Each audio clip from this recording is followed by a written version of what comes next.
York. Ms. Ocasio-Cortez is recognized for 5 minutes. Thank you, Chairwoman, and thank you, Secretary Carson, for joining us today. Today, we're breaking down a fascinating exchange between Alexandria Ocasio-Cortez and Ben Carson. Secretary Carson, in December 2017, you delivered a keynote at the Manhattan Institute where you stated, quote, "The war on poverty sometimes conflicted with the war on drugs, which often dealt harshly with nonviolent offenders, taking men away from their families and disproportionately affecting minority communities." Are these your words? Yes. Do you acknowledge that the war on drugs disproportionately impacted Black communities and communities of color, despite marijuana and other drug use levels being comparable to white communities? Traditionally, that has been the case. And I see here, are you also aware that when a formerly incarcerated person is homeless, there's a 60% chance that they will be rearrested? But if that same person has access to housing, the percentage drops to 29%.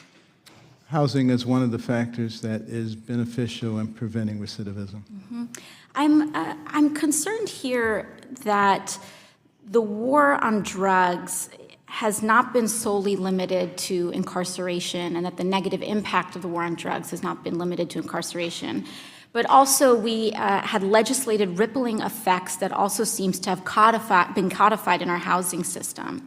Are you aware of HUD's one-strike rule, which evicts tenants for a single incidence of criminal activity, no matter how minor, with no holistic review? There is the ability of local jurisdictions to alter that rule. Mm-hmm. But federally, this provision still persists, correct? As far as I know, it's still intact. Mm-hmm. And so a person could be stop and frisked and be found in possession of a small amount of marijuana and then be evicted or have their entire family evicted from public housing. That is a possibility. Are you aware that owners and public housing authorities can subject tenants to tests for alcohol and drugs? They can require that, yes. Mm-hmm. And I see here that we also have no-fault policies where an entire family can be evicted for the criminal activity of a guest of the household, even without the knowledge of anyone in that household. Are you aware of that provision as well? The use of such activity is extremely limited, if ever used. Mm-hmm. But they are still codified in federal law, correct? Is it on the federal books? As far as I know, it's been on the books for many, many years. Mm-hmm. Do you support reversing some of these provisions? Do I prevent which provisions? Say the no-fault policy. I can talk about that on individual cases if you have an example that you want to talk about. Well, I'd say, would you support being able to move some of these policies over to a more holistic review? You know, you yourself asked for case-by-case consideration. Should that case-by-case consideration be codified in federal law instead of having blanket one-strike or no-fault policies? I'm always in favor of more flexibility.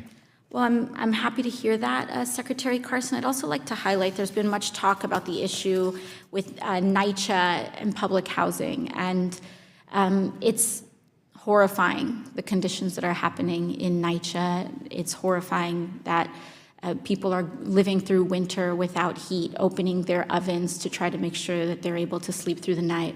But I think it's important to notice that this is not about throwing more money to the problem. This is about throwing the money at the problem. NYCHA and public housing across the country has been starved by members of Congress for over 15 years, and that deficit has built up for many, many years, which has led to, in New York City alone, a $32 billion price tag to make sure that we get people basic heat, hot water, and so on. And I don't think that, no matter what policy changes we make, you can't take food away from a child and then not understand why they can't or don't eat.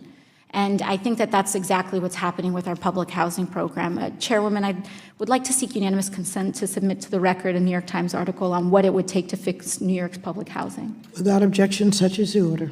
Thank you very much. What we're really watching in this exchange is the difference between two approaches to governance. One approach says, if there's suffering, the federal government must expand its authority to solve it.